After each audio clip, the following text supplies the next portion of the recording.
taking an inclusive curriculum approach. An inclusive curriculum moves from responding to the additional needs of individuals to recognition of the diversity of the whole student population.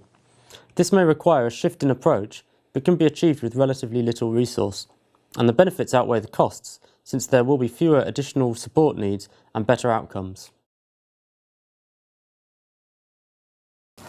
One of the aims I have for my teaching is to be inclusive of all students, whether they have an acknowledged disability or not. And one way I've found to do this with individuals with autism is to offer a group activity whereby the aim of their work is to give a short presentation. So the task is the same for every student.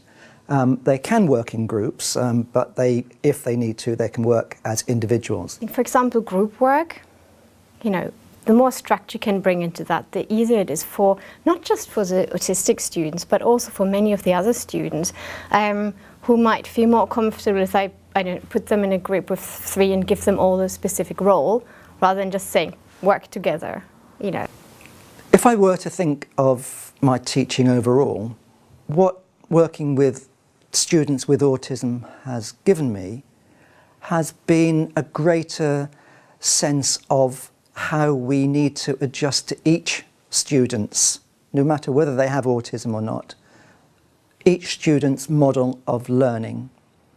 As teachers, we can sometimes be drawn to having a single way of teaching for all students. What working with students with autism has given me has been insights into the range of models of learning that individuals have. And in fact, each student within a group will have their own particular model of learning about which tutors need to become familiar. Birmingham is the second biggest city in the country and one of the most diverse. We feel that inclusivity is important both for staff and for students. Traditionally, the approach to inclusivity has been to sort of single off different groups and give them sort of special provisions.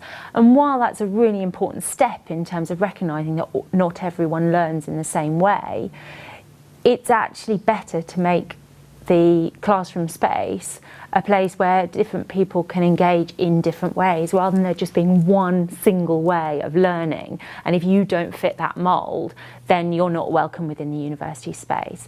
And that's what we're trying to change. It also has lots of benefits for staff as well, because a diverse teaching environment and a curriculum that brings in lots of different perspectives is also just more interesting to teach. Takeaways. Be aware that students have different strengths and an approach that can respond to these will get the best results. Provide a clear structure and make it known to your students. Our university has a student population that is diverse in language, culture and learning needs. These inclusive curriculum strategies will benefit all your students, not only those who've disclosed autism. Genuine equality means not treating everyone the same, but attending equally to everyone's different needs.